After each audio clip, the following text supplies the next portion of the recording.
Cool.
Weird. We're seeing Deadpool! Oh my gosh!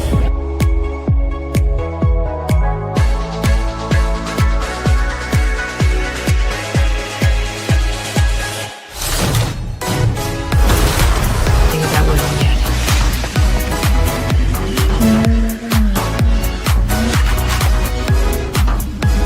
My sister has it. Yes. It's you. I know.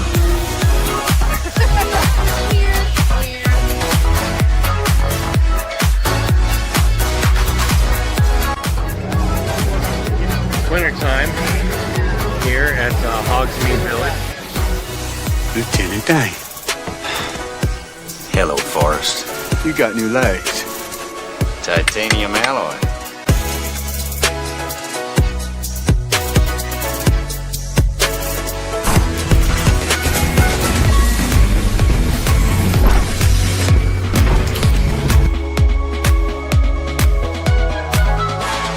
Time for my summer sizzle, cool as a cherry popsicle. No, God! No, God, please, no! No! No! No! It's happening. It's dish time.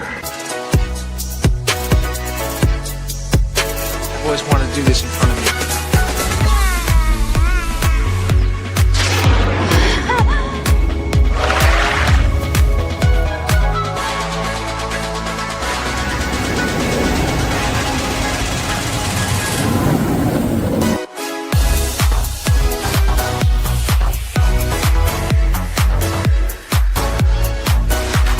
Creating content that enlightens and lifts you up.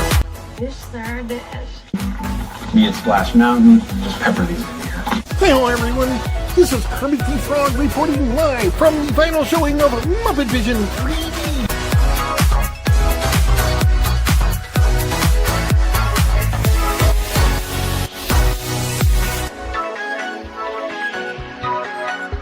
Right? God, I missed our daily dishes. Yes, indeed.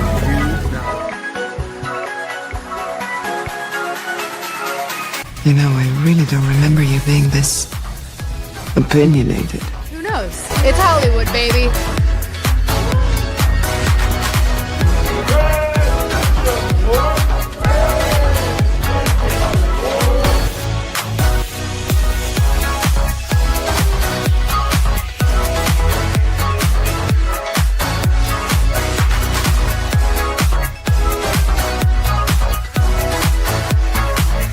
Ladies Ladies and gentlemen, it's time for the dish. Hey. So, let's dish. What do you want to dish about? Anything you guys want. This is your time. Welcome back, Fun Fam, and if you're brand new to the channel, welcome in to follow the Bradley's Fun. This is The Dish with yours truly, the internet's Mr. Nice Guy. I'm Ron Bradley. I hope that wherever you are, you're having a phenomenal day despite whatever weather you might be experiencing, because apparently this is a big old weather day around the country.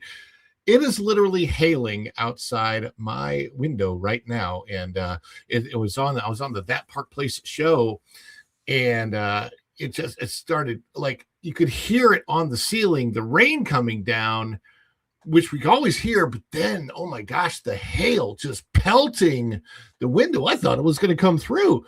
Scary. I just stepped outside, and I mean, it's really nasty out there right now. But thank you guys so much for coming in today. If you're watching this on the replay, please comment below "Replay Gang" or whatever other comments you want to comment on, of course, the subject matter of the show. We will be talking about Rachel Zegler, getting back into that. Oh my gosh, she's just stepping into it on left and right. I'll tell you what.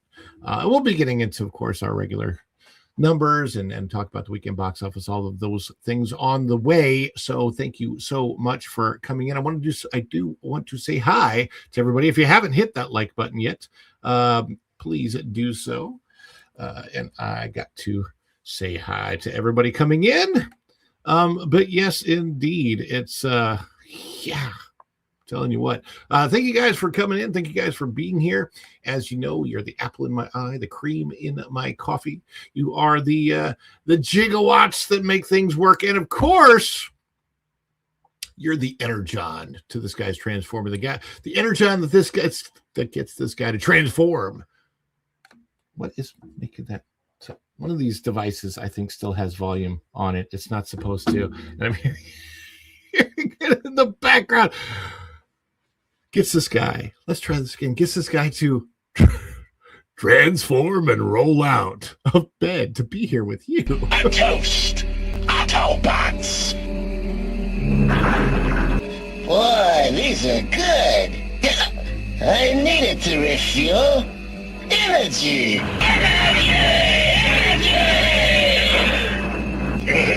This stuff's the greatest. Chief William Schweikert is out there, and he says hello to all. Hope everyone had a great weekend. Yes, TJ Magnifi says hit that like on the way in. Yes, indeed, we would appreciate that. And I put this up because I can't set a quote-unquote goal on the channel. I was gonna do one, and yesterday and today, for some reason, it doesn't matter what device. I don't know if what's going on, but I'm not able to set a goal on the channel, like the super chat goal. So I did a membership goal, which I can do. I can set that, right? YouTube, you can do whatever you want. I set a membership goal. If we get 20 new members gifted or 20 new people become members during the stream today, we are going to do a special member only live this week, probably Thursday or Friday, especially as we get into the MegaCon weekend here. And who knows, maybe I'll go live from MegaCon grounds or something. I don't know. I don't have tickets to the actual con yet, although I'm thinking about going on Sunday. But we shall see. We got a lot of other things that are coming up for sure, and we definitely will be checking out the Geeks and Gamers. They have a meetup this weekend. I got my tickets. Oh yeah. Anyway, not everybody gets it. Hey, it's sold out right now. If you don't have tickets to that, you ain't going. But hey, very, very cool. Fairbrick Studios in the house. He says hello. Hey, Ron.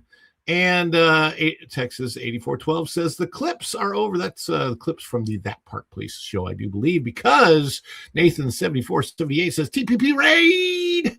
Thank you, Raiders, for coming in from That Park Place. TJ Magnifi says, hey, TPP Raiders, hit like on the way in. That does help. Linda is here as well. Hello, Linda, and hello, Kit Kat. We love the Kit Kat clip when we get that one. We have O2RR is also in his house. And I see you, O2RR, and Kit Kat saying hi to everyone. Kaladin 910 is here. And of course, our great Wrench going Shogi. Wrench on my end, maybe Shield on your end. Then we got some people. Lil Wayne Heffel. Heavy Heffel says, good afternoon. Well, hello, Lil Wayne. We see you. My mom is here. Hi, Mom. He says, hello, everyone. And we've got Kaladin. I see you out there. Fairbrooks. Pro says, go, Ron, go. Thank you, Pro. We appreciate that. Thank you, Pro. And let's see. We've got Nathan. 7478 says, Ron, I loved this comment. I just thought it made me laugh. Ron is reviewing Pedro's new look at the Oscars. Here's the funny thing about that.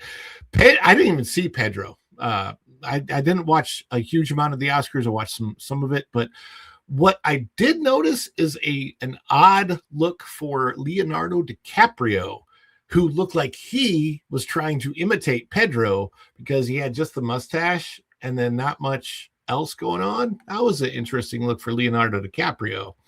Let's see. We got Going Shogi, Kaladin, TJ, Magnifi, Linda, O2RR, and then I think there's some new comments. I'm scanning. Texas 8412 says no.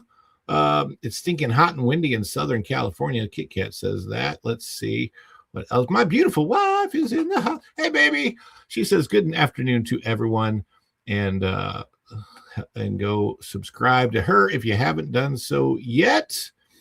Let's see what else we've got. We've got some gifties. Chief William Schweikert coming in, says hello to all. 10 to go. Yes, that sounds about right. 10 to go. And yeah, thank you so much for those memberships. Yes, indeed.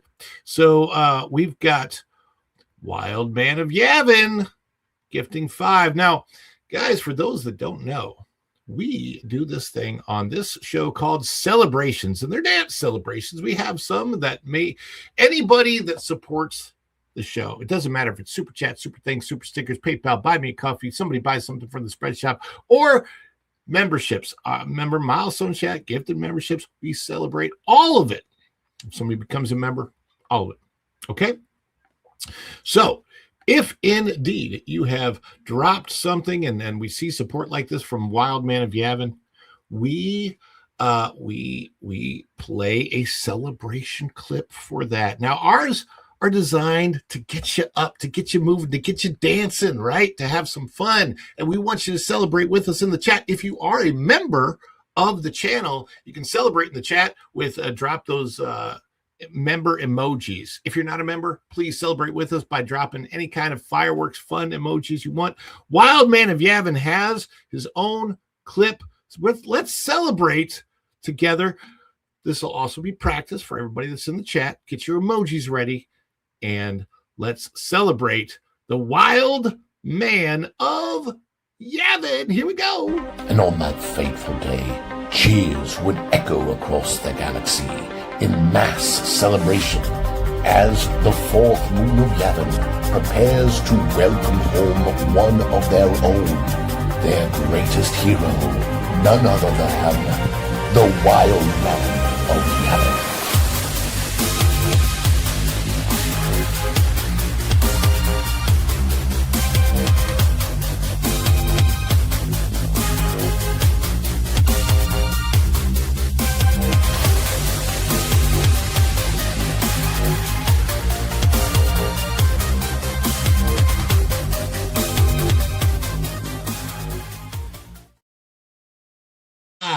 Thank you, Wild Man of Yavin, for dropping 5 gifties. And guess what? Texas 8412 has also dropped 5 Follow the Bradley's Fun gifties, gifted memberships. That's 10 out of 20. We only need 10 more to go. And Texas 8412, I don't think you've seen this yet, have you, buddy? Guess what? We got a special clip just for you guys. Get ready. Let's celebrate Texas 8412. Let's celebrate together. Here we go.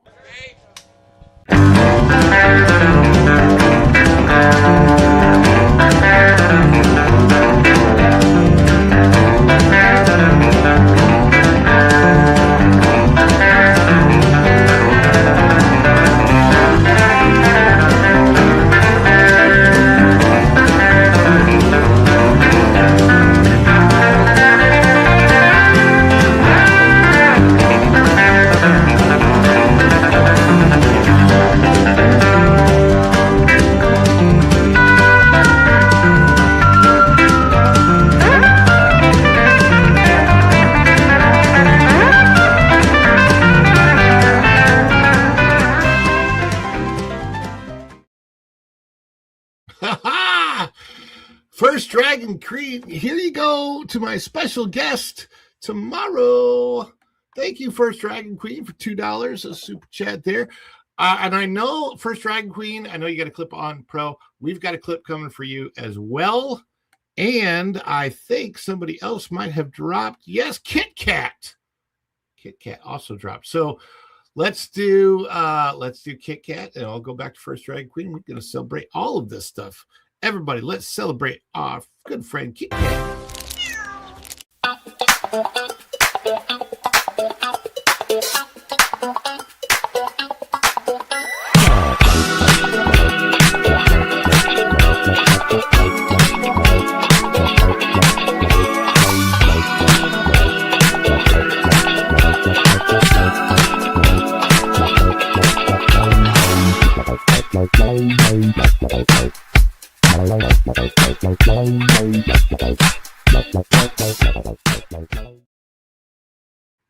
And not to be left out of the mix, First Dragon Queen, we are going to celebrate you.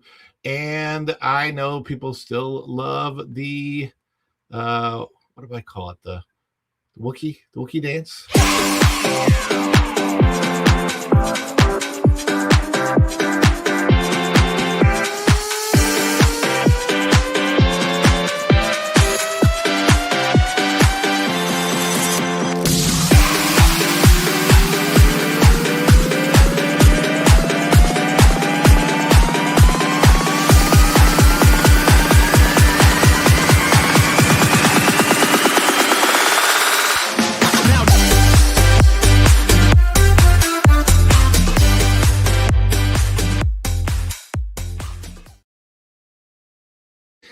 Well, I guess we got some guests in the house. Let's bring them in. Afternoon, everybody.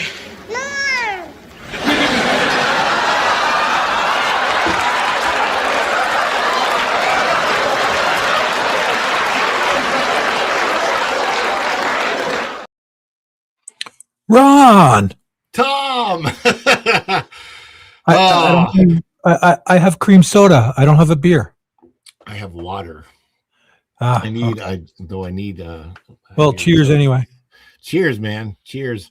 Bark Magnitude. I love Bark Magnitude, man. Yeah, Bark awesome. Magnitude. You know what that is, right? Tom is making some music. It's pretty amazing, actually. Yep. So yeah.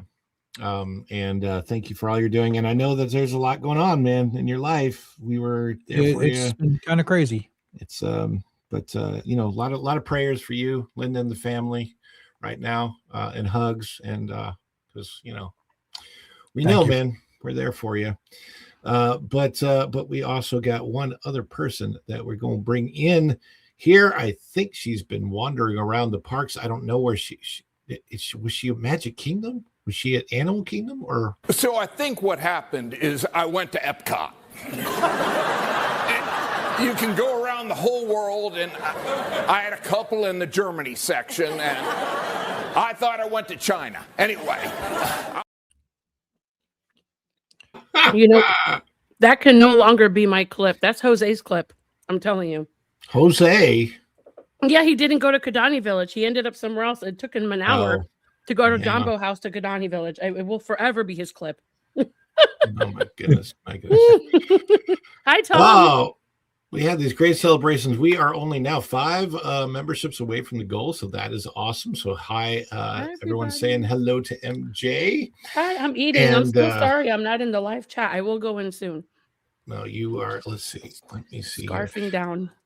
And we've got a lot to get to today. Our main story that I want to get to. Oh man, am I still on here? Yeah. Okay. Yes. So with the storm happening, I can't guarantee that I'm even going to be here the whole time because right now it's crazy. For those that watched, there too, Tom, you're in. Yep. I texted you before. It was thunderstorming. Now it's kind of quiet. Yeah. But power can just go. It's across the state, man. Mm-hmm. It's across the state, so it's a mess. And I think the 3 of us here on this panel today are all Floridians, so we don't know if somebody else may or may not pop in. We don't really know. But this is interesting. The things that we're talking about. I just want to go ahead and bring up. Let me make sure that I have the.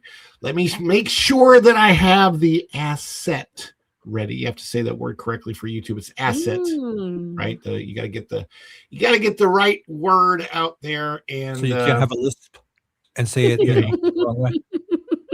Yeah, right. What if I have a speech impediment? I don't know. You just got to be careful. Anyway, let us get the numbers on the board.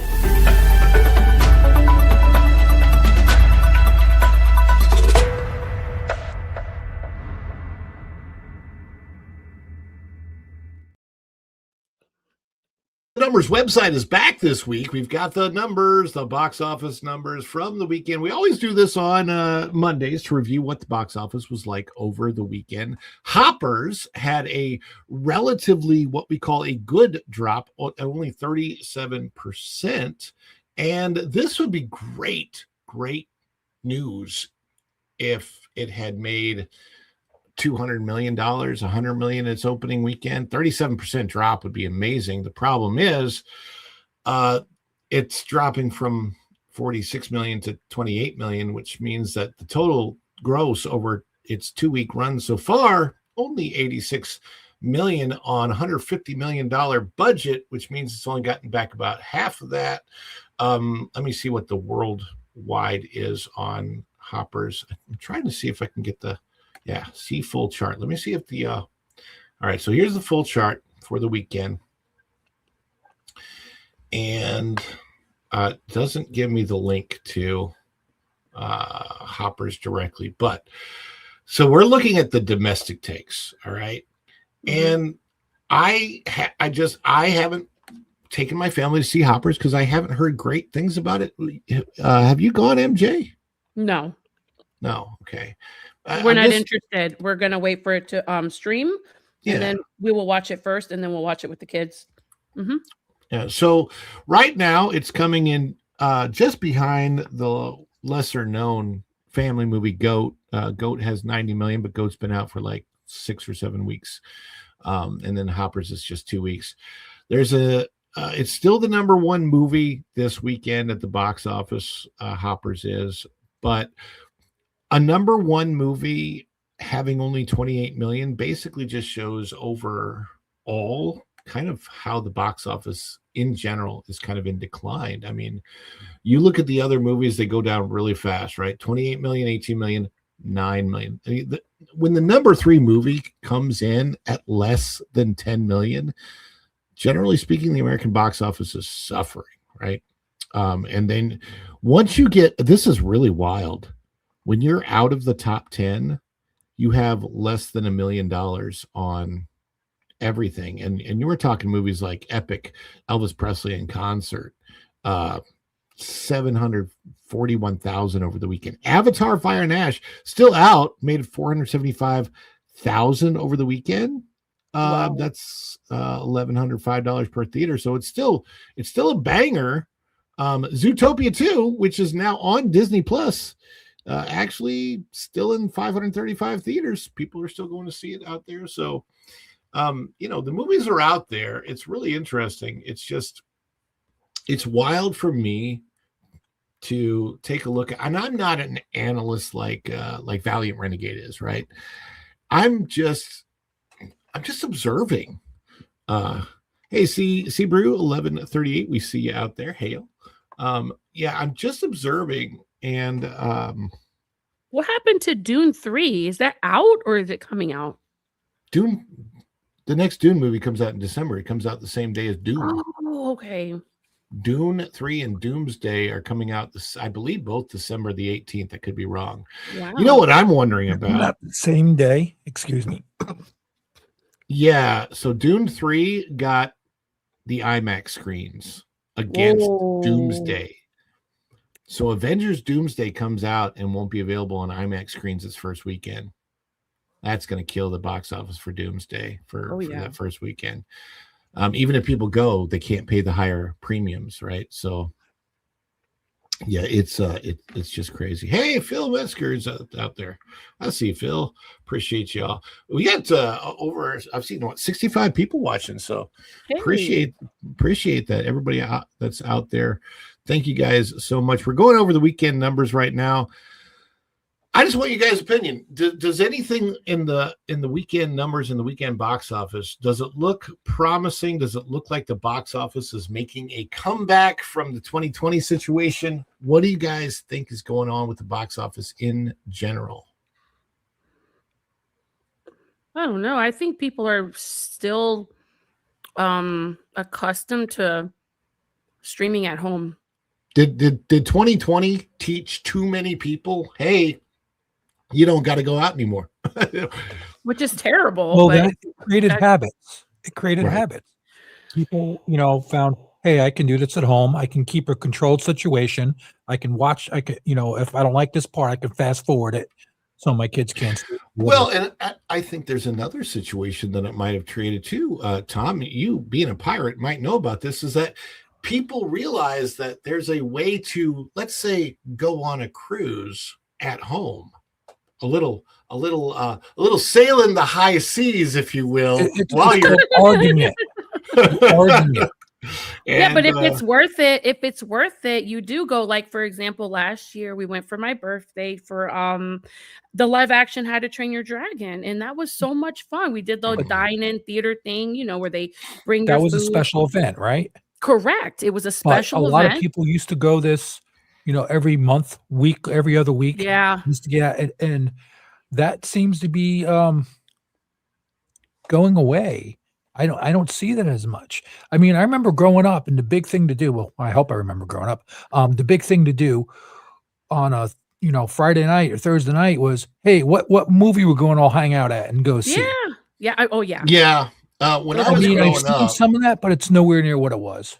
Those were the days. I think it's a lot different too. When you and I were growing up, Tom, like your parents would give you money and you go to the mall, $10, $20. Wait, your parents gave you money? $10, whatever, $5, whatever. I had to work for mine. I'm talking I'm talking being under 16, like 14, 15. Now, of course, I mowed lawns and stuff. I did that. That's what I did. That's how I made my stuff. Right? Mowed lawns. Yeah. Movie cash, arcade money. It's been crazy. It's been like, so you'd go to the mall, you'd hang out, you might see a movie or two or three because it was $1 or $2. Like it wasn't like you could get popcorn and a movie for $5. And we thought that was expensive. Yeah, I mean, it's just crazy. But also the fact that we had the freedom to do it. You can't do that with your teenagers now. They'll never come home. You don't know where they're going to end up. No. But Tom's scary. right. We got too comfortable. And then also not only streaming from home, but like DoorDash and Instacart. I mean, let's be real. Everything has changed so much. Do you remember those 5 years? 5 years ago changed a lot. Mm-hmm. Do either of you remember, and I think it's a 1990s movie, a movie called The Net with Sandra Bullock? Yes, I have it on DVD. Yes, it's very good. So if you remember The Net, Sandra Bullock was living the post-2020 life in that movie. Yeah. And she was living it in like the 1990s. But the funny thing is, it's so true. Like the way she was living in that movie, for people that don't know, is she had a work from home going Shogi, darn it. I just saw your chat and I'm like, I'd wanted to preload in the birthday clip and I haven't done it yet, darn it. Anyhow, I got the other clip for you, so it's all good. So The Net, Sandra Bullock's character was like, people didn't know her because she worked from home on the internet. And even back then she had figured out ways to order food from the internet, and it was different. It was on websites. Now you just go on your phone, you do it so easily. And so many people have the life that she had in that movie. And the funny thing is, in that movie, somebody was able to steal her identity very, very easily because of that. But the ironic thing is now it actually makes it harder to steal your identity because there's so many protections built in because of where they saw from that movie where life was going. But we're all at home now. We're staying at home. We're watching movies unless there is an event movie.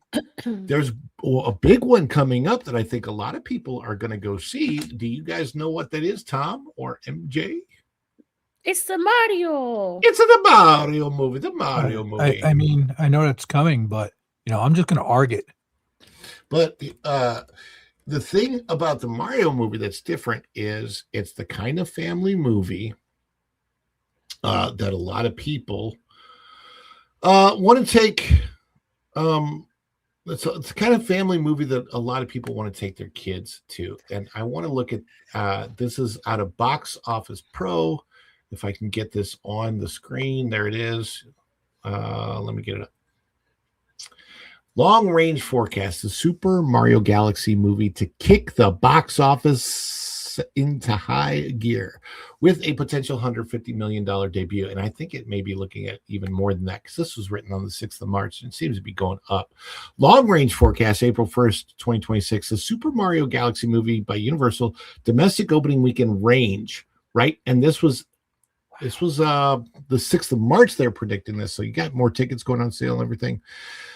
Domestic opening weekend range 145 to 160 million for the 3-day and 160 to 175 million for the 5-day. And that's what they're predicting now. I would not be surprised if for the 5-day this easily goes over 200 million. I just need 15 seconds of that money deposited in my bank account. That's how we all feel, right? Like I've often wondered if people say, what would you ask Elon Musk if you met him and were able to say a couple words to him? I'd say, Elon, do you have any pocket change I could borrow? Like, I don't know, 100 million? Well, just 100 million pocket change for Elon Musk. Yeah, that would be fun. I wouldn't know what to say to him because, I just can't. So the Super Mario Galaxy movie, I think it's going to be bangers. And I think that we need more movies like that for the box office, because if we don't get them, well, who knows what happens to the box office in a few years. I still love the experience of going to the movie theater, my local movie theater that has the relaxing chairs and they're very, very comfortable. The $5 Wednesdays. You got to come over on a $5 Wednesday. It's fun, but a lot of places, they're going to have to come down or do a night like that where it's a Wednesday, different night to get more people to come back in. And what they're trying to do, more people to come back in, they're going to have to keep it manageable where people aren't going to be rude to each other. Yeah. I've fortunately, I don't go to like the big chains anymore, like AMC or Regal, where people are just nuts. It's almost like in my neighborhood movie theater, like people kind of know, and also the management there will kick your out. They'll kick your butt out like real quick. So they're very, very good about that. But I like the experience of going. When we go, if I can get amazingly, they have a great hamburger there, which is crazy. And I really, really enjoy that. And free popcorn on Wednesdays. How do you beat that? The only thing that I think that I still want to go with you on that. Yeah, I want to bring a bucket, popcorn buckets, and load it into a backpack so I could take it when I go home. Bring a Home Depot bucket with you and see if they'll fill it. Oh, dude, I got a 5'11" backpack that expands. There you go. Wow. I mean, it gets stale after a while, so I wouldn't want to take it home. Yeah. No, I'll bring it home because me and the dogs will have a good time. There you go. Well, that sounds like that would be super.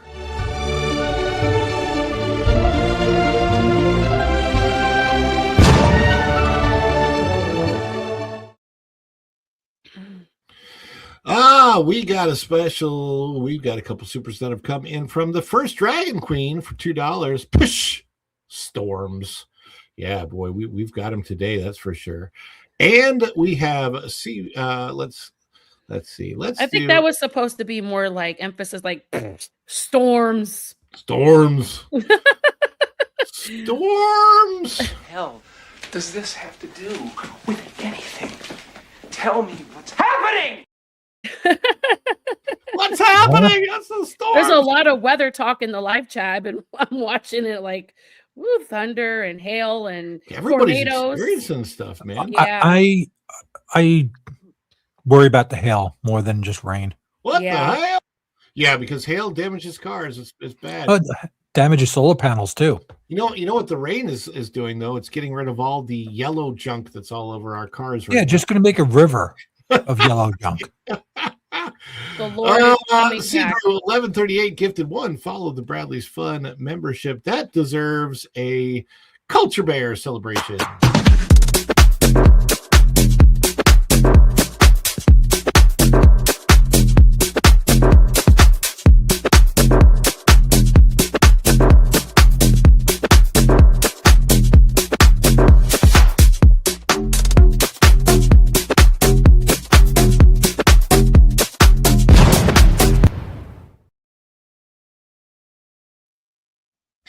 And Go and Shogi, I love this chat. This is great. Remember, for 20 months, happy birthday, happy birthday. Hard to compete with the at-home theaters now. A lot of people have home projectors and the rest have 70-inch screens. I'd rather stay at home than deal with people. Yeah, Walmart had 65-inch televisions on sale for like $300 when I was there last time. I mean, 65-inch. 75-inch, 85-inch, 100-inch screens. People are getting them now for under $1,000. They put the surround sound bar underneath for a couple $100, and you got. I mean, you can I got a stay at home. 7.2 system, Rob. I have Yeah. full-size speakers, center, 2 subs, receiver to match, 70-inch, and I also have a projector to put in the backyard if I want to put it on a screen that can do 100 inches. That's so much fun. The kids would love that. It's amazing. And you just don't need. You don't have to go to the theater to have the experience anymore. So you're not bothered by all the other people. But thank you so much for coming in. Let's celebrate our good friend Go and Shogi.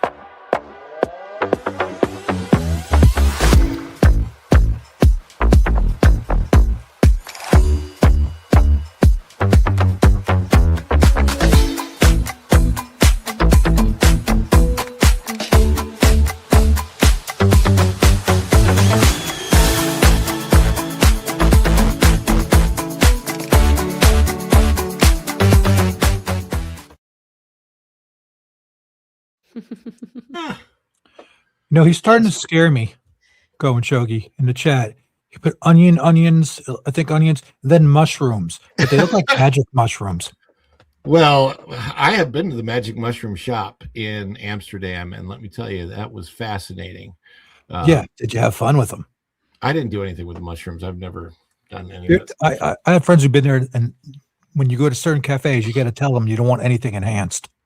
Yeah, no, that's true. That's 100% true. You cannot go into a bakery and just order a brownie over in Amsterdam. It might be a very special brownie. What you can do is go to a dinner place and order pancakes, and they will not be anything like the pancakes that you expect. They might come with steak and chicken on them because that's what pancakes are in Amsterdam. It's a whole different deal, but they're big on the plate and very, very fun, very enjoyable. Chicken pancake. Dang it, Ron. What's that? Dang it, Bob. You said a chicken pancake. Hey, chicken and waffles, chicken and pancakes.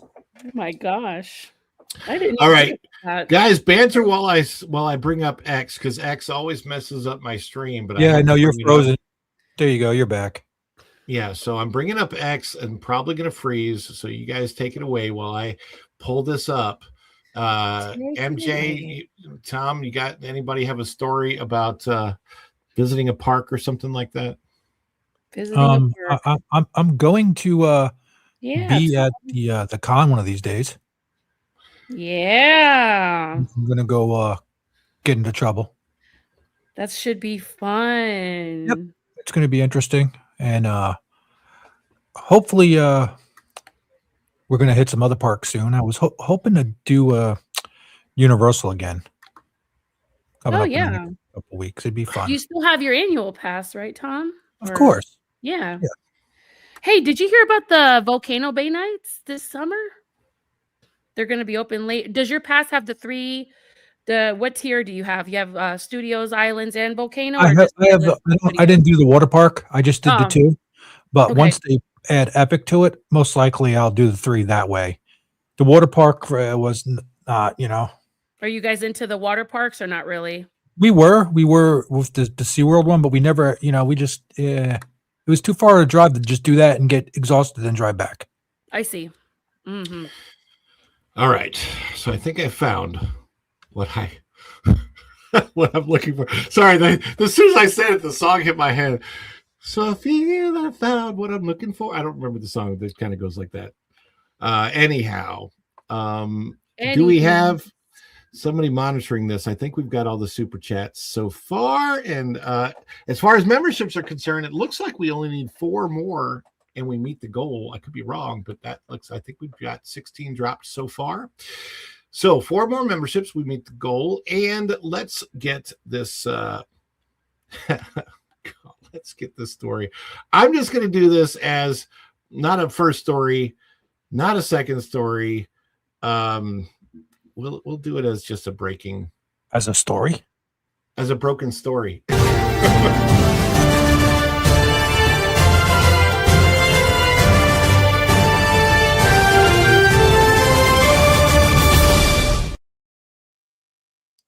Coming to us out of X. And this is my own post, but it's my post sharing somebody else's post, and this is about Rachel Zegler. She's back. We didn't ask for her to be back. It's coming to us out of, I believe, Bizarre, which that kind of makes sense because that just fits it. Yeah, it absolutely fits it. But anyway, so this is my post out of X, and I wrote. What I'm writing here was quoting what she says, and you'll see it because I'm going to play it because I think it's okay. I think it's safe for me to play. I'm sharing this from Steph Annie, My Nerdy Home. Steph Annie wrote, she's the first ever Latina in big pieces of media. And then I wrote on this, and you'll see why when I play it if you haven't seen it yet. She says, when I was younger, and I'm thinking, what, like just a decade ago? That was the freaking 2010s, you child. Did you only view stuff from the 1940s? Sheesh, Rachel, the best thing you can do for yourself is just stop. You dig your own hole with this ignorance. Where are her parents? Let me put this on the screen. And you know what? I'm probably going to have to, let me see. Let's see if I can change this. No, I'm going to have to do this. I'm going to have to go out and come back and share it with sound, because right now I don't think I have sound shared, and this has to be shared with sound. So let me get rid of this, and then I'm gonna bring it back.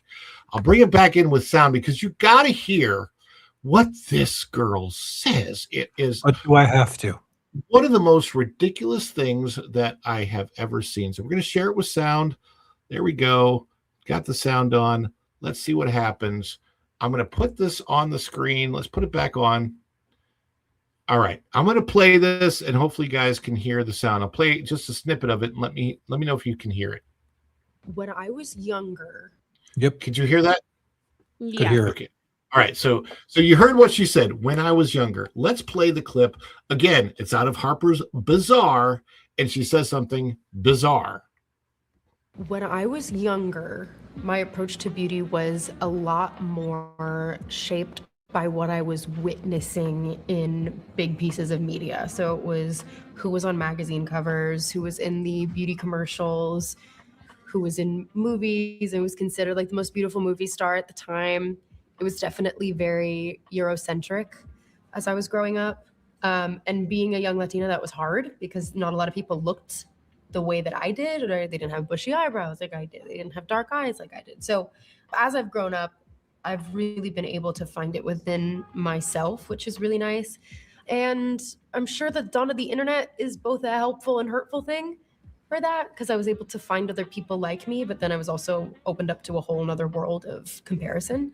But I have a frontal lobe now, and that's been really helpful. I'm not sure how helpful it's being, Rachel, because you don't seem like you're using that frontal lobe a whole heck of a lot when you make statements like that. Well, Sorry, I'll give her the benefit of she didn't go totally off the deep end.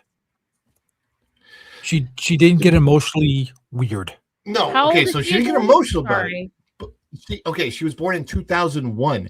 Did you Yes. hear her talk about being alive during the dawn of the internet? She's The dawn 25. of the internet was literally a full decade before that child was born. Somebody should ask her if she 1991. knows what a BBS system is. That's I'm like, I don't, Go and Shogi has a statement. Yeah. She acts like she's lived a full, not privileged life. She's more full of it than a litter box. I can't. But I the litter can't disagree box with is that easier to clean at up. all. It's that statement is absolutely 100% ridiculous. But also, here's the problem with that statement. That statement is insulting to every single Latina that I can think of out there. Look at this. This article, pretty brand new article published February 4th, 2026. Hispanic actresses who were everywhere in the 2010s. The 2010s was the age that Rachel grew up in. These are Hispanic, they were everywhere. Hispanic actresses were and are everywhere. 2010s marked a significant era for representation as Hispanic actresses took center stage in some of the biggest television shows and blockbuster films of the decade. These talented performers broke barriers and moved beyond stereotypical roles to lead major franchises and critically acclaimed series. Audiences saw them dominate genres ranging from superhero action films to heartfelt sitcoms and gritty dramas. Their influence expanded globally and paved the way for a new generation of Latin talent in Hollywood. This list highlights the actresses who maintain a constant and impactful presence on our screen throughout those 10 years. Look at the list. Sofia Vergara, Zoe Saldana, Jennifer Lopez. I think people have heard of J-Lo. Let's see, Michelle Rodriguez. You have Rosario Dawson, Aubrey Plaza, Gina Rodriguez. How many of these people are Eurocentric, by the way? America Ferrera, Eva Longoria, Selena Gomez. I mean, it goes on and on and on. You have Marina Baccarin, Stephanie Beatriz, who, by the way, played Mirabelle, so she voiced Mirabelle, Melissa Fumero, and both in Brooklyn Nine-Nine, Dasha Polanco. I mean, it goes on and on and on and on. And then you have over here, Ranker. Ranker has the best Hispanic and Latina actresses. That list goes on. All of these young ladies were around while Rachel Zegler was growing up, people. What on earth? What on earth? I don't like, seriously. Where I saw this comment. Yeah. No Latinas in media in the last 20 years. What are you talking? I mean, you're kidding, right? Like, they're literally everywhere. And not just on telenovelas and not just on, a lot of the stuff that we watch. I mean, we watch a lot of Hispanic, like specifically Latin TV in our household, which I really enjoy. But I mean, in American stuff, they were everywhere. MJ, do you have trouble finding Latin actresses that you can relate to over the last 10, 15, 20 years? I mean, not really, but I kind of just I have a different look on life. I look at everyone. I don't see color or race. I look at everyone as the same. So I'm probably the worst person to talk to about this. And I'm raising my kids the same way. I don't know. It's just weird for me. I think because I don't know if it was my upbringing, the way my parents, I was born in Miami, don't get me wrong, but I was raised in Georgia, in Conyers, Georgia. So I don't know. With me, I'm raising my kids not to see race and not to judge by the appearance or looks of anyone. I'm actually kind of over it with the whole, we got to look like this. We got to look like that. If you're too skinny, you're too skinny. You're too fat, you're too fat. You need to take, and then the era of GLP-1s and Ozempic and everyone's anorexic. Oh, good Lord. I'm just over the whole plastic thing. The Kardashians, when they debuted their show and everyone wanted to have a dunk in their trunk and plastic everywhere. Like, I'm just over everything. I just wish we could just go back to the good old times where humanity embraced and loved everyone, regardless if you were yellow, black, or brown. I I'm probably the worst person to talk to about this. I'm so MJ? sorry. Mhm. MJ, the junk in the trunk thing. I used to love 12-inch subwoofers in my trunk of my car. What are you talking about? Well, you and Jose will have a ball together because that's what him and his brothers work on. The whole car, they tune cars and they race cars and any questions you have about that, you can ask him. He'll help you with open arms. Yeah, we'll get along fine. That's a good song. Open Arms. But if he hugs me too tight, Linda might get jealous. Oh no, you'll love him. He's a teddy bear. He's a good guy.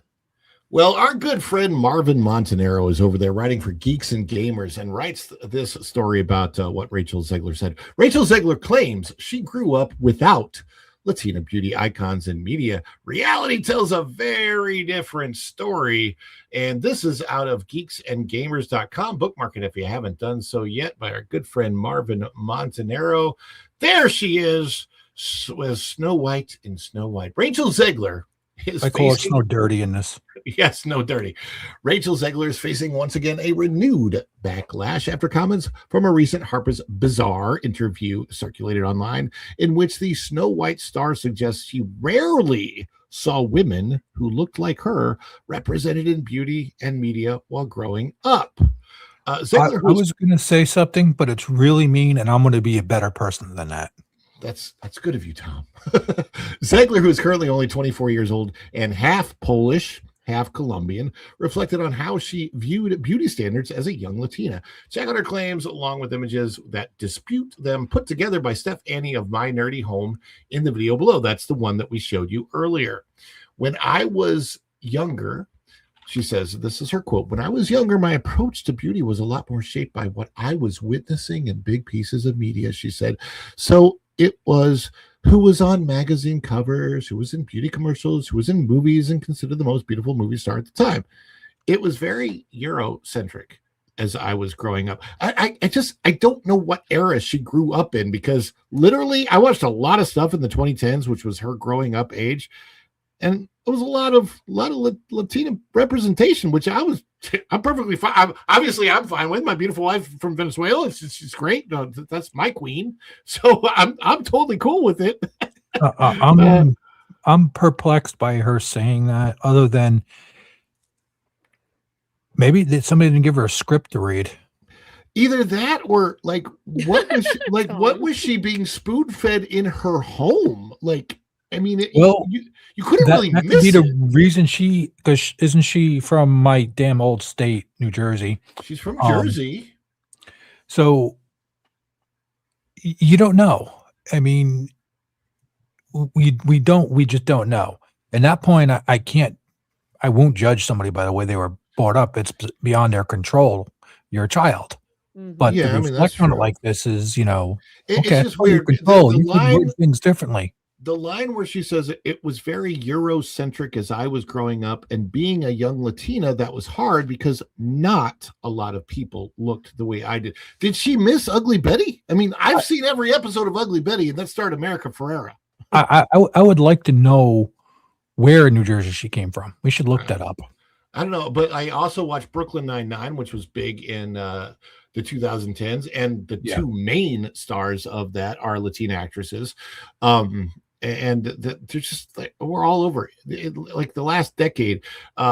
Sofia Vergara, obviously, J-Lo, Jennifer Lopez, huge, right? I mean, I never took on to any of those people. I am so sorry. I am the worst. I think I should just mute my microphone. I never liked J-Lo. I can't stand J-Lo. Sofia Vergara gives me the ick. I just can't deal with any of these hoochie mamas. I'm gonna mute my mic. I'm gonna be ill now because she do it, Tom. Do it, Tom. Do it. Yeah. She was born in Hackensack, New Jersey, and grew up in Clifton. Oh boy. And Zegler, and she went to the Immaculate Conception High School. Wow. Okay. Yeah. So Zegler also noted the internet helped her eventually discover people who looked like her. Then she goes to name a few. a few quote unquote beauty muses who inspired her. Despite having just said a lot of people in media never looked the way she did, she personally named Sofia Vergara, Selma Hayek, and a few others. And Selma Hayek's been around for a long time. One of my favorite movies of Selma Hayek is the I can't remember the name of it, but what's the guy from Friends who unfortunately passed away? But it was really, really funny. Critics quickly pointed out a major issue with Zegler's claim that beauty media was Eurocentric when she was a child. Zegler's own timeline overlaps with decades of highly visible Latina actresses, as I just pointed out earlier, singers, models who dominated beauty campaigns, magazine covers, and Hollywood films. Zegler's timeline raises questions because she was born in 2001, meaning her teenage years roughly spanned 2014 to 2020. At that point, Latin representation in entertainment and beauty media had already been widespread for more than 2 decades. So, and this goes over some of the most recognizable Latina actresses and pop culture icons during that era. That included Jennifer Lopez, Selma Hayek, Jessica Alba, Eva Longoria, Penelope Cruz, Rosario Dawson, Michelle Rodriguez, and America Ferrera, just to name a few. And as far as beauty campaigns, you look at Joanne Smalls, Yamila Diaz-Rahi, spokesperson for CoverGirl with Sports Illustrated, Christy Turlington, Marina Perez, Jessica Caban. I mean, these, again, Latin pop culture icons were everywhere. As the well, we got somebody who probably could speak on this. I would imagine we do, and I think we might have to, because I did. Thank heavens. I did, God is in so fact, good with his mercy and grace. Bring her in. Bring her in. I heard the knock.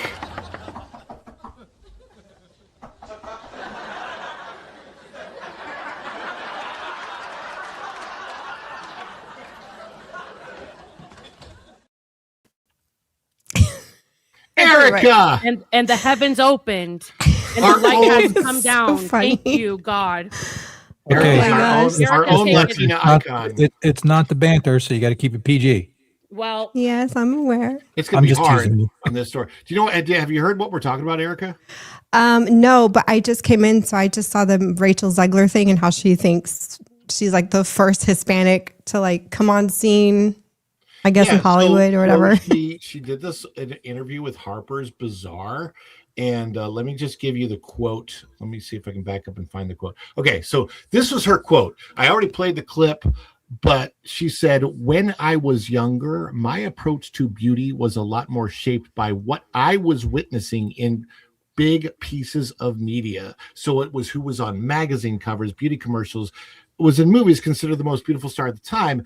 And then she says, "It was very Eurocentric as I was growing up. And being a young Latina, that was hard because not a lot of people looked the way I did, except you go down to the timeline of when she was growing up. And she was born in 2001, meaning her teenage years, her growing up years when she would have been interested in beauty would have been about 2014 to 2020.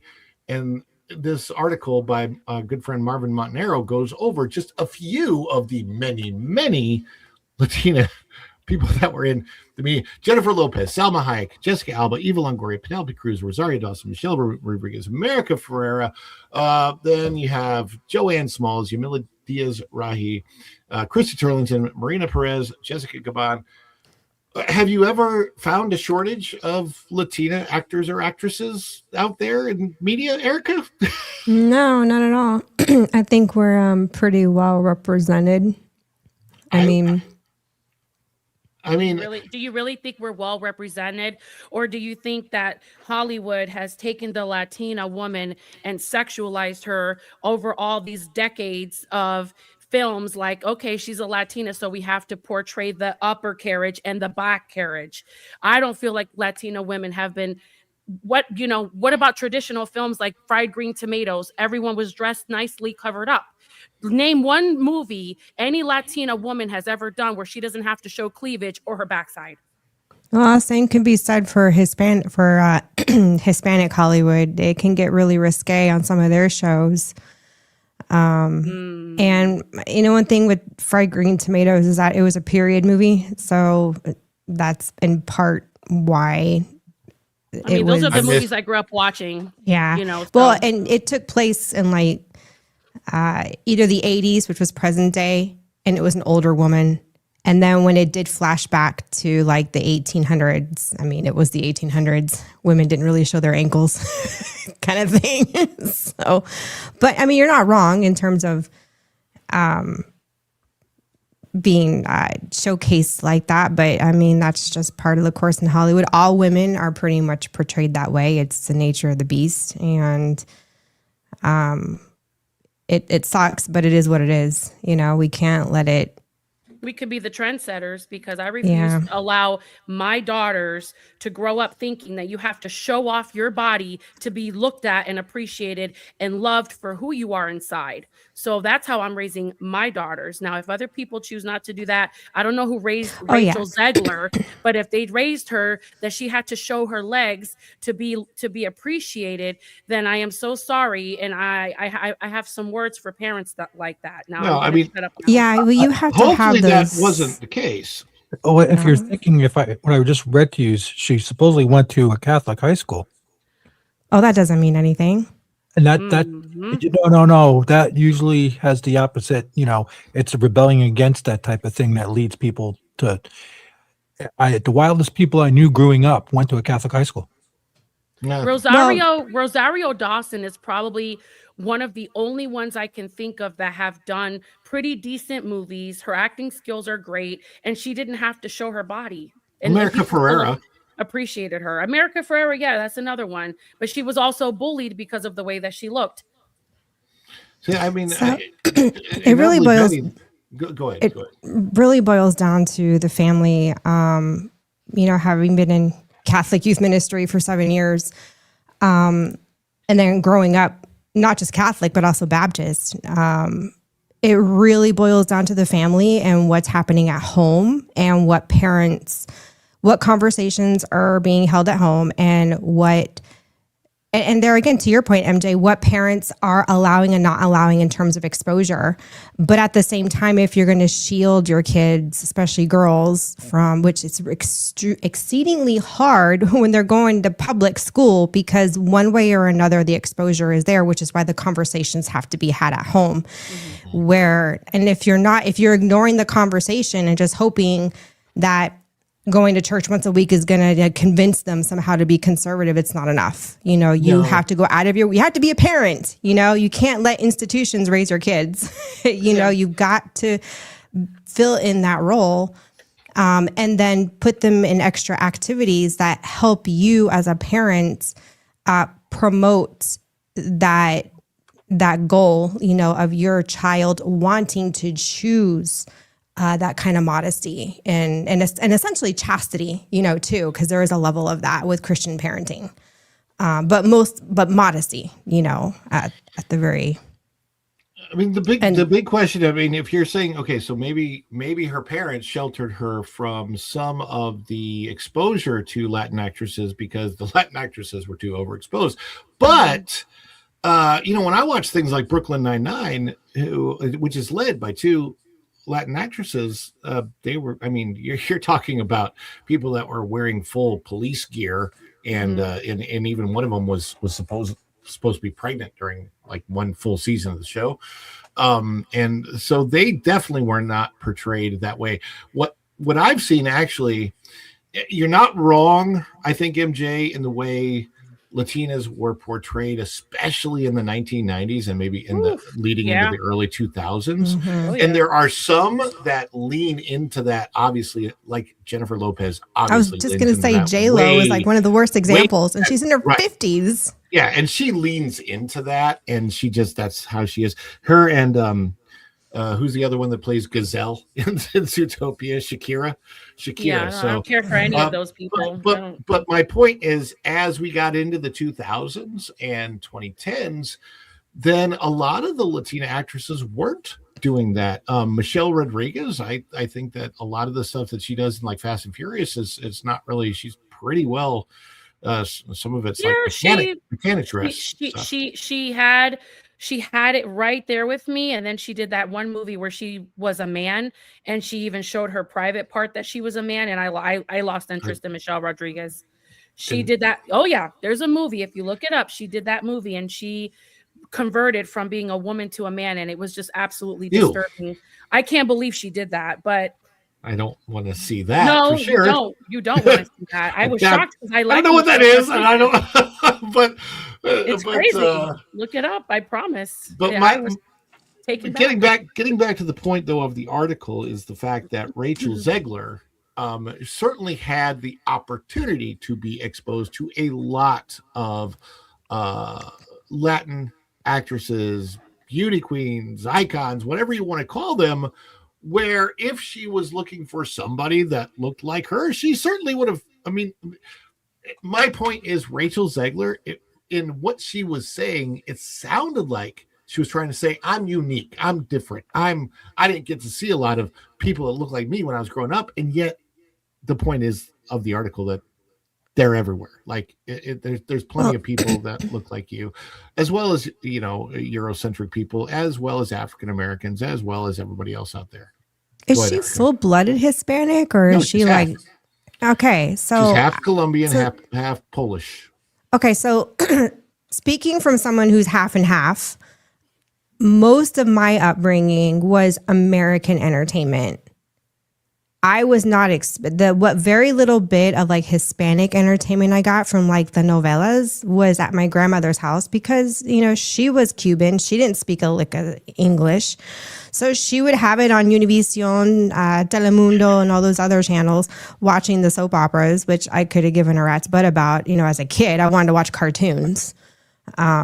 And then her big thing was Sábado Gigante, on Saturdays. She freaking loved that show. She was like glued to that every Saturday. But I'm going to assume, most likely, that Rachel Zegler had a similar upbringing and that her exposure was mostly Americans and American entertainment and very little on the Hispanic side. Because I got to be honest with you, I didn't really know who were the front A-listers of Hispanic celebrities. I wasn't exposed to that. I had mostly an American upbringing. Yep. So there could be a level that she is in a way sheltered from that. She thinks she's something unique when really she's not. But here, well said, Erica. The challenge with that is just the timing of it, Erica. You weren't raised in the 2010s. That's one of the biggest differences, and that's what we're talking about. And you get a comment like this one here. I have no problem with you chiming in. The problem with this comment is this is exactly the opposite of what we're doing. We're not hating on Rachel Zegler. Clearly, if you listen to what we say, if you calm down and you take a step back from your rose-colored glasses of life, this isn't what we're doing. We are pointing out to a young person who probably needs a little bit of a different direction that she does have talent. Okay. She's got a beautiful voice, and I would love for nothing more than for nothing to get in the way of that talent. So when somebody like Rachel Zegler, who could be fantastic in movies and television and everything else, everywhere that we could see her, if she would get away from saying the things that hurt her career, that would be helpful. That's what we're trying to do. So Jeffrey Gershon, we appreciate a comment like that because this is exactly why we're here. We're not hating Rachel Zegler. Quite the opposite. We are trying to help. And that's the whole point. So considering that she's my daughter's age, she would have grew up watching High School Musical, Camp Rock, and those are full of kids, because I'm not going to, say anything else. They're minors, so they're considered children. And those were full of Latino characters. Camp Rock had, what's her face? She's so... Demi. I'm pretty sure the zombies... Demi Lovato and Selena Gomez. Thank you. And then you have Vanessa Hudgens. Isn't she Hispanic? But she just has an English, she's an Hispanic. American. Yeah. I mean, when she was in High School Musical, right? Vanessa Hudgens. Yeah. Yeah, she was in high And school. That's she's- why I'm bringing up all of these things, because that would have been right in her era of growing up, because she's around my daughter's ages. But what I'm trying to say is that those are either kids that are half Hispanic, half not, or full. And the statement that she made in the video that you played, Ron, is her talking about not being able to not seeing enough people like that look like her, but she's forgetting that she was a kid in 2010. So she's got to look at the kids, that the stars that were on the television shows, like Wizards of Waverly Place, Selena Gomez, front and center. I don't have a problem with Selena Gomez. I actually like Selena Gomez. I think she's always kind of, kept it clean for the most part. But I don't know what else she's talking about. I mean, I have a very weird connection with Wizards of Waverly Place. You want to hear it? I thought that show was cute. The teacher, the main bald teacher on that show, and I don't even remember the actor's name. We performed on stage together doing stand-up. Oh wow, that's funny. Because he's from St. Louis, Missouri, and I went back to St. Louis to do some stand-up at the Funny Bone, and he was there, and we talked, and he was a really nice guy, and I had no idea who he was. And then I went to look up Wizards of Waverly Place, and I'm like, oh, this guy's kind of famous. There's also a distinction to be made here, and that is, someone can be really talented musically, and their acting can be really good, but when they have a bad attitude and they're exceedingly conceited and they're not humble, it really just ruins the act. It turns you off, because it's like, oh my gosh, like, is that the kind of attitude you're going to have, and towards, a project that you're working on, like the way she went about Snow White, it was just so, I'm sorry, but it was just so unladylike, and her manners were not there. It's like she had not been taught any etiquette, and I mean basic etiquette, on how to speak and speak eloquently, and like a class act,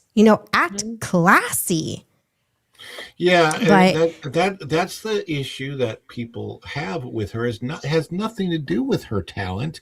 It has everything. It's her to do with attitude. her attitude. And Yeah.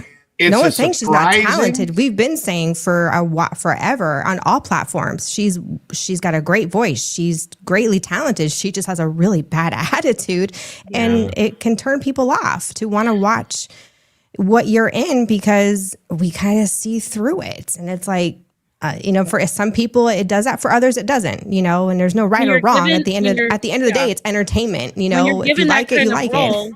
When you're given that kind of role, you can't just go off with your ego. You should humble yourself and say, hey, you know what? I'm about to do a film that kicked off the Disney company, and it was Walt's baby. So let me humble myself and really put my feet in the shoes of this princess that created the company, and give it the best that I have, and just go in that direction. And she chose not to do that. This is she slammed it left and right. How it was, Right. she slammed the 1937 version of it, and when she started to come out like that, her reputation then started to tank, and the movie along with her reputation. And I'm sorry, but when you're in the spotlight like that, you have to know how to have that sense of etiquette. She has clearly had no training, or the training she had, she chose to ignore because she kept getting in the way of herself. Yeah, and because that's of her what's ego. happening. I think that's what's happening again here, is that, and the one of the reasons that we bring this up right now is, we've seen other actresses do something similar. I think it was Jennifer. Was it Lawrence? Is that her name? Who did the thing with Hunger Games where she said, "I'm the first female action star," where and oh, she said that. Yeah, about the Hunger Games, she was like, "Oh, I'm basically the first female action star, prominent action star," which was not true either. But to be fair, she actually had much fewer examples of female action stars, even though there were a number of them, than there were for Rachel Zegler and Latina icons. It's the amount of Latina icons. Fact of the matter is that it's pervasive. Yes, and Fresh Dragon Queen. That's what I thought. It's and to say the type of things that she's saying are getting in her way, and we had this issue, I want to say 5, 6, 7 years back with Brie Larson, who wasn't even saying nearly the things like what Brie was saying back then, not nearly as bad as what Rachel's saying now. But Brie got smart and she took a step back, and now she's stepping back into the spotlight. She's got this amazing role in the new Mario movie as Rosalina, and if you watch her press, watch Brie Larson's recent press, and it's really it's almost like watching a different person. I swear, it's crazy. Watching the things, like, she's really worked on revamping her reputation. And it's a very intelligent thing to do. When you're in the public eye, you just can't be a schmuck. You just can't. You gotta have to humble yourself and remember. Yes, be humble. Weird. Yeah. What did you say? Sorry. What he said is you can't be weird. Oh, that, yeah. You just can't be that way when you're in the public. When you're in the public eye, the best thing to do is just make sure that the kind of language that you speak needs to be humble. It needs to be permissible, and you need to be across the board appealing to as many people as possible, and not pull people off. There's a kind of language that Disney uses for that, and I think we know what kind of. So what we've tried to do is really bring that shape language from the architecture. But like what we love to talk about at WDI is shape language. And we often refer to shape language. There's such iconic shape language in Spaceship Reverie Attraction. We really wanted to make sure that we fused to that throughout the space. It's the shape I remember when the Snow White movie came out, because I was not with the hype, right? And my daughter, who's 21, she goes, "Mom, we are not watching this movie. We are going to boycott this film. Do you know what she has done? Do you know what she has said?" She was actually in the now with that, and she brought everything to the light on for me, shedding, like, oh, the heavens open. I see what you're saying now, because I was getting ready to go see it, and I was like, hold on, I'm so glad we didn't go see it. And if a 21-year-old can get it through her head, holy cow, is all I'm saying. Yeah, and there again, it goes back to what's being taught at home. Clearly something was amiss with her parents and her upbringing. Big time. It's really odd. I do wonder, like, if she was actually being honest with the comment. Maybe she was being honest with the comment. I just don't feel like. I don't think that was an honest comment. I think that was. That's what I was going to say. Yeah. I don't feel like it was an honest comment, because if it was an honest comment, she had to really, like. We're talking about the 2010s.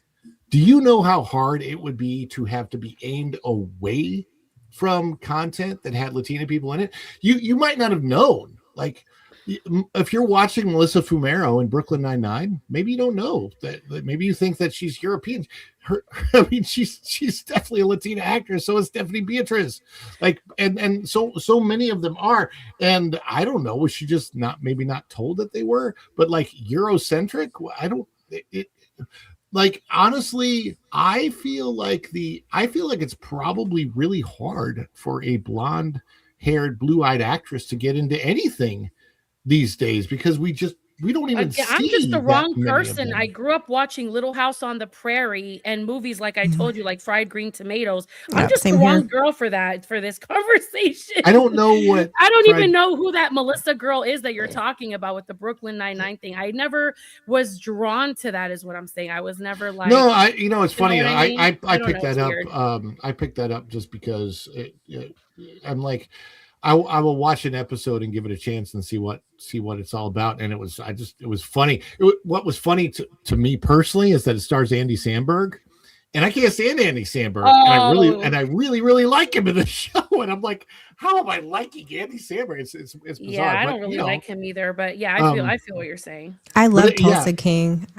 MJ, you would like that movie or show. Yeah, Tulsa King. There's a lot of things. Who's the star on that? Sorry, Sylvester Oh, Stallone. okay, I'll check it out. Sure. He plays a former gangster who's like starting over in his life, and it's just like the mess that he gets himself into. It's a comedy. but it has Thank you its, for you saying know, that, because we have to finish The Godfather Part 2. That's been on our list to finish for a long time. I'm glad you said gangster. Thank you. it's in that genre, but it's Good. funny. Yeah. And a lot of the actors and actresses that he has on set, I just found out one of them is a very devout Catholic in real life, and he has it in his contract, no sex scenes and no kissing scenes with anyone other than his wife.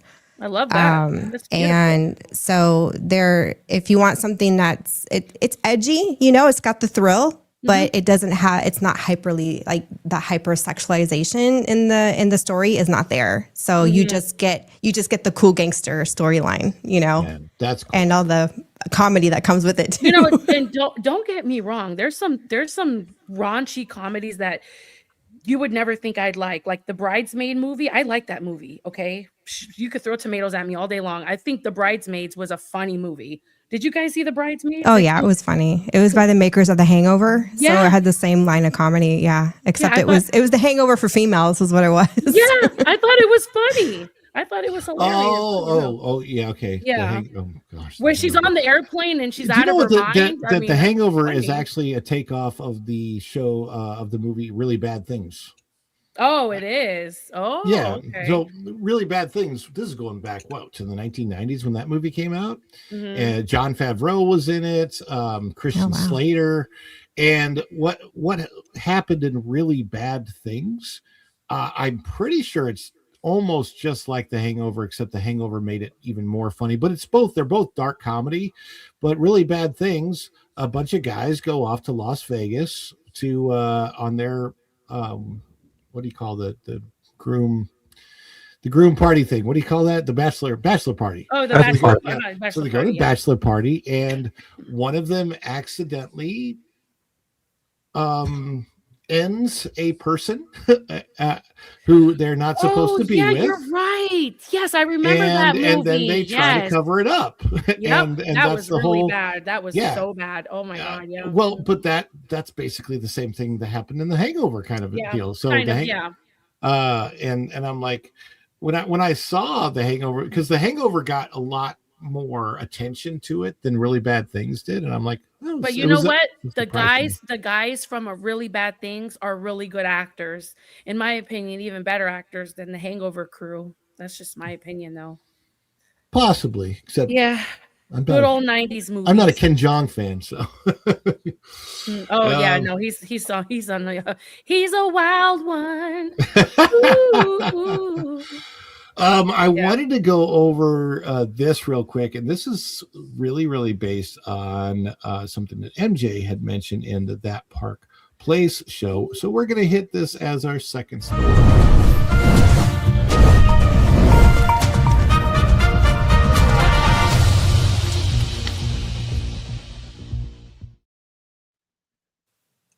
Yeah. Space story. Disney Eats. Mostly I'm putting this up so that MJ can talk about all this wonderful food that's coming in conjunction with Bluey. Disney Eats. What's cooking with Bluey themed bites at Disneyland Resort? This, by the way, is official because this is out of Disney Parks blog. This is not any other site. So we know.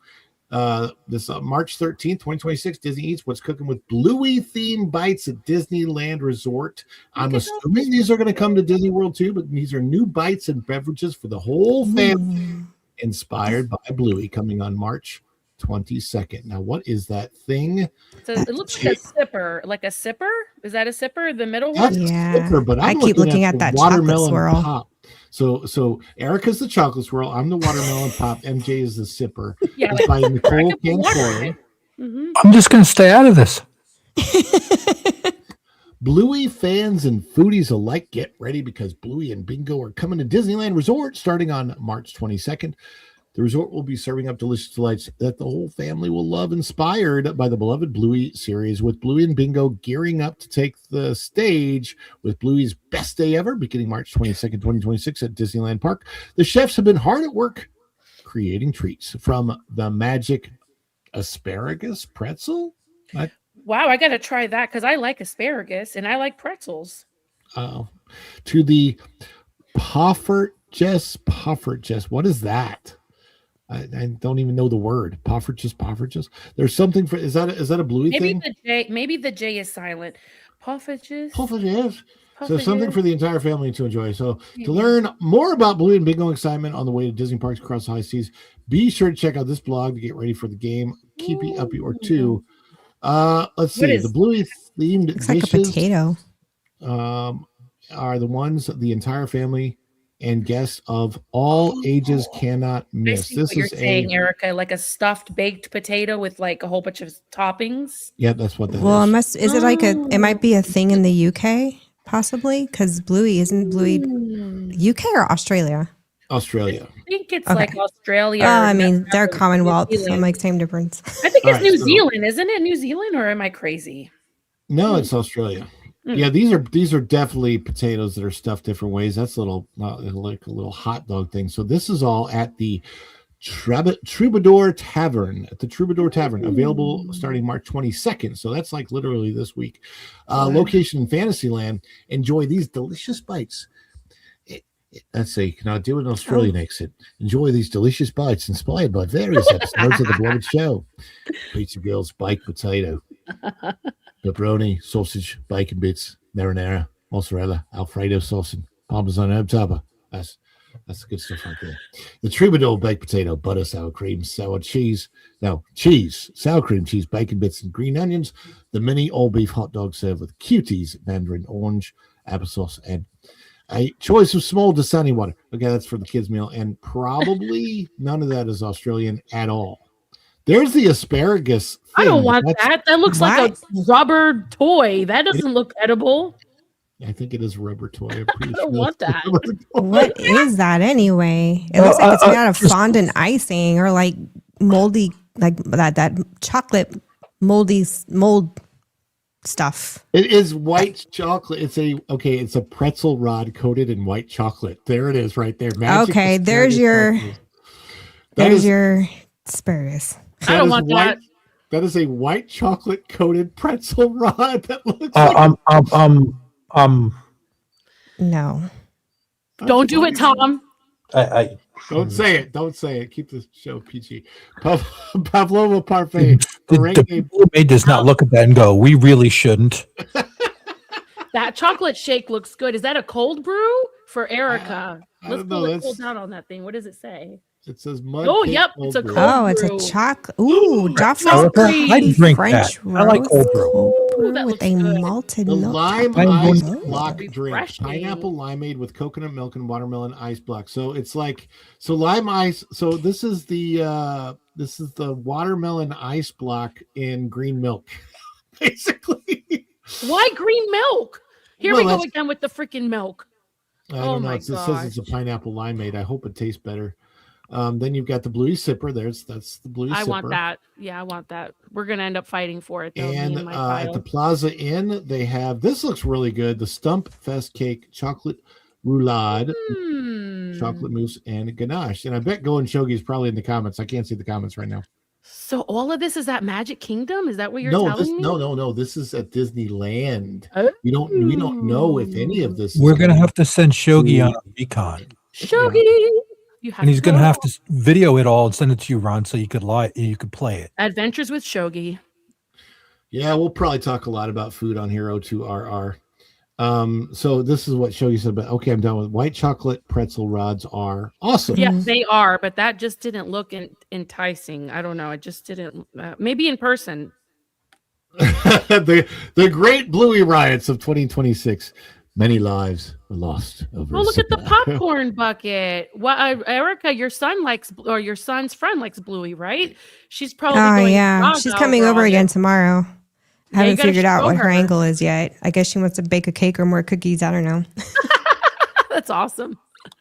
You're going to, you got to not eat those cookies. Hey. Oh, wouldn't it be awesome if these were like cookie buckets and they just yeah, had, cookie buckets. like, you know how some state fairs just give you buckets of freshly baked cookies? With Oh, the sprinkles. With the killing me. sprinkles. Like Bluey sprinkles. That would be so cool. Yeah. Sorry, Ron. Go ahead with your. No. I'm lame. I'm listening to you guys, and we're crazy. This is, but we're this wild. is your story. Go off on it. Popcorn near Fantasyland Theater. The Bluey bucket. The Bluey bucket. The problem I have with this is it's just a regular popcorn bucket with Bluey on the side, rather than like a Bluey shaped like the Sipper. I mean, I would want a Bluey popcorn bucket that's more like the Sipper, but. I also don't know what they're licensed to do or not to do, so that could have a lot to do with it. That's true. But do you think this stuff is going to come to Walt Disney World in yeah. May?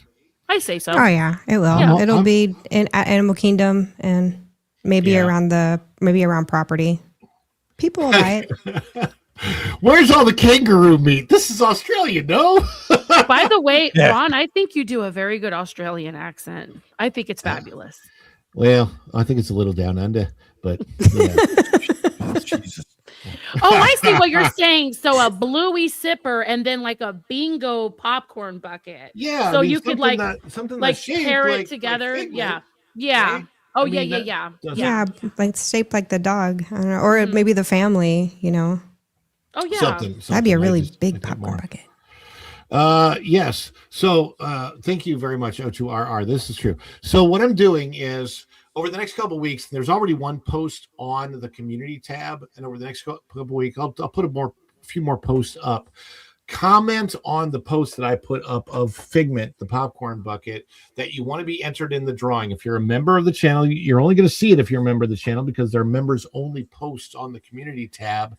And then comment on that post, any comment, and I'm going to enter you into the drawing. And then in probably 3 weeks, so it'll probably be about the beginning of April, we will do the giveaway on one of the Dish shows, and we'll put everybody on the wheel, spin the wheel, and we'll give it away like that.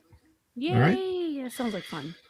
Anyway, let's get back to our good friends who have helped us out so much with the super chats.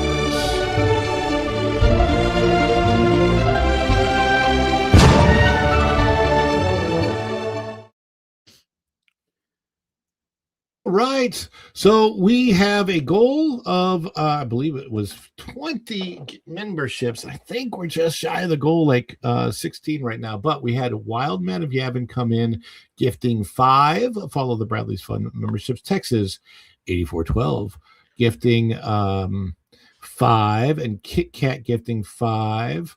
And then we had another gifty down here of 1. Follow the Bradley's Fun membership. So that's 16. If we get 4 more memberships, whether that somebody becomes a member or gifted during the stream, then I will do a member stream. Probably it'll be either Thursday, Friday, or Saturday, I guarantee. But yes, there you go. Thank you, Go and Shogi.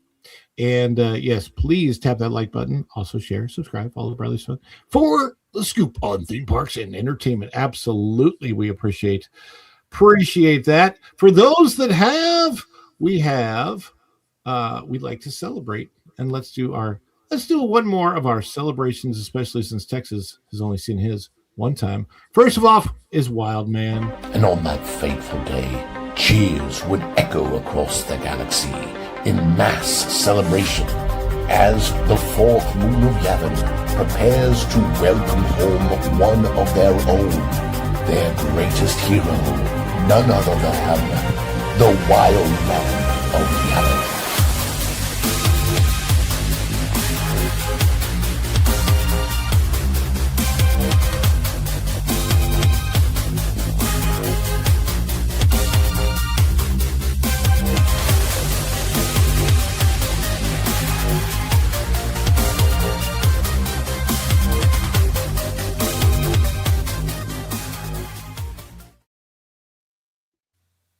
And it was Texas 8412 followed that up. And I don't think Erica has seen this one. Have you seen Texas Celebration, Erica?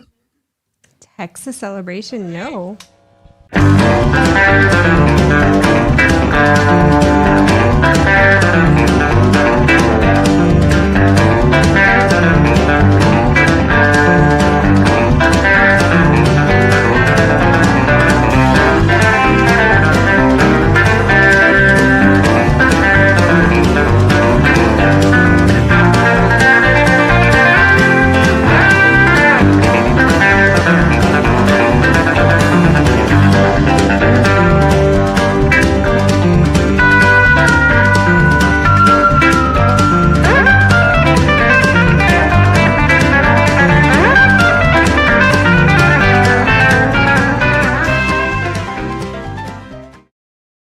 That's my cute. God. I like You know Yeah, what? You put so much love and thought into those clips, man. I tell you what. and Great, great stuff. and Kit Kat, of course, also gifted those 5. I love Kit Kats. It's so adorable.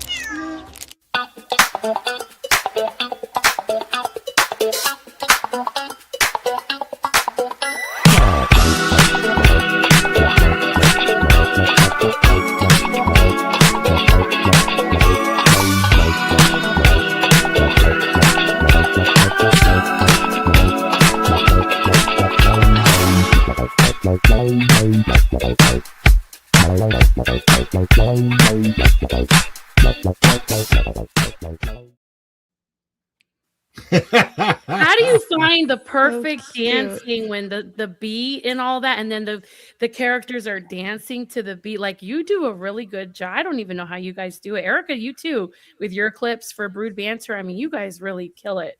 It's not the easiest thing in the No, world. it's a lot of A clip like redos and redos. a 45-second clip will take me 2 hours sometimes to Wow.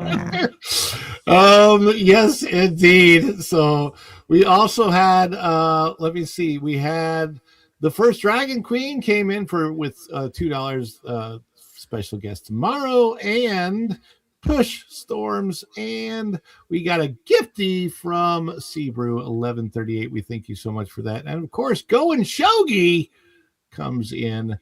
I got it, man. The home theaters thing. Shogi, we got to celebrate you.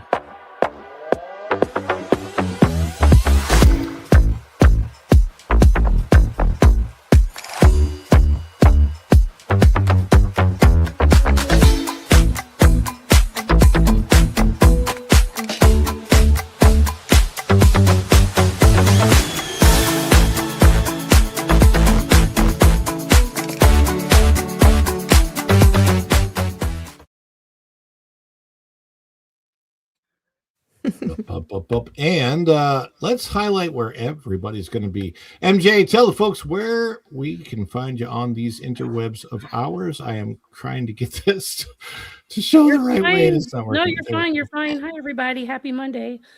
The weather here has been crazy, but yeah, it's spring break, guys, and you know the kiddos are out of school and the big ones down from UCF and all the things. But I am on the dish. I'm gonna try really hard to make it to your dish this week, and then you guys know already I'm on that Park Place, and I'm over at Erica's channel, and I'm pretty much everywhere. Whenever I get an invite, I try to show up. Oh my gosh, let's shout out our good friend Vash Sky Parkcast. Hail Vash, if you're listening. You definitely find me over there. So I do appreciate the likes and the follows and all the love. And you guys know I love you so much. That's why we show up and do what we do here, right? Everybody. Exactly. And TomTheBomb.com. I don't actually own that domain, Ron. I'm sort of like a bad rash. I'm everywhere. I'm modding everywhere. I'm causing problems. I'm driving Erica nuts on her show, driving MJ crazy over the Vash. Then I pop in on your side. Then I poke at Lorena, So, and then I play games with Pro too sometimes. So yeah, I'm starting to spread. I have a feeling you and I are going to be doing some degree of work together this weekend. Yes. We may or may not be able to talk about. I'm good at that, and you know that. Yeah, so we probably can't talk about it, but no. What we're talking about, everybody, is super secret squirrel stuff. We're gonna go eat some pizza and then burgers, and we're gonna rate them on the scale of how quick we need to run to the bathroom. That's that actually might be a huge part of it. But yes, check out our Intergalactic Mod and Maestro Tom F's channel for epic rocket launches, guitars, and cute doggos. Ruff, ruff, ruff, ruff. And of course, we have the lady that brings us the Brood Banter, Erica, with Hanging with Erica and Raph. Yep, Fridays at 2 p.m. Eastern after that Park Place. You can find me and Raph and hang out with us. And this Friday, Sunflower will be back, and she just went to Universal Studios, and she has a whole story on what she went through with the scooter rental and the disability access. It's there's good stuff, there's bad stuff. So she's got quite the story of how her weekend went going to Universal. So I'm excited to have her back on and to talk about it. There you go. And I want to also, and this is very important. Where do we bring back here? Okay. I wanted to shout out my beautiful wife, Virginia Bradley Adventures, her channel. Bring that up if you could share. Oh, sorry. Got to get that on the screen too. Erica and Raph there. Make sure you're subscribed to Erica and Raph and all of our wonderful panelists. But also Virginia Bradley Adventures. If you have that one going, Shogi, if you could share that link out in the chat, I appreciate that too. Virginia and I are doing a show on special extra dish on Sunday nights now at 5:00. So make sure that you got notifications turned on, but you can also subscribe to her channel as well. She's got several. This is the main one right now, Virginia Bradley Adventures. So please do check her out. We appreciate all of the love and all of the support. And thank you guys so much for coming in and supporting the dish and everything we do. We're going to be doing hopefully more individual videos, not just videos cut from the dish, but more. I'm putting together more individual stories that we want to have go out on the channel. They used to be branded as Fedora Finds, but we will be rebranding any of the individual stories that you see as videos as dish drops. So be looking for that. And I've been working on the media for that as well. But there is my beautiful wife's link in the chat. My Virginia Bradley, my queen, my own. I guess it's not Lorena Criollo, my Lorena. She's the queen, my queen. Me, Rena? I think that's how you say that. That was just like all over the place, Ron. You got to do that all over again. I'm so sorry. Do it all over again. Do it. Mi reina. Is that how I say that? I don't even know. Anyway. And then you got to let the R roll. Mi reina, like my queen, my everything, my empress, my princess. Yeah. Well, I say mi cielo. That's what I call my beauty. The heavens. So do definitely. Only Spanish I can speak is bad words. Sorry. That's perfect. That'll get you through living in South Florida. You're good, Tom. Oh my goodness gracious. Anyway, guys, thank you for hanging out with us. Thank you for all the support in the chat and everything. And we will be back tomorrow at 3 p.m. or 3 p.m. ish after the WDW Pro show. Until next time, everybody, thanks so much for hanging out, and we will see you real soon. Bye, everybody. Ciao. Later. Dishes are done, man. Cleans them down to the shot. Ah!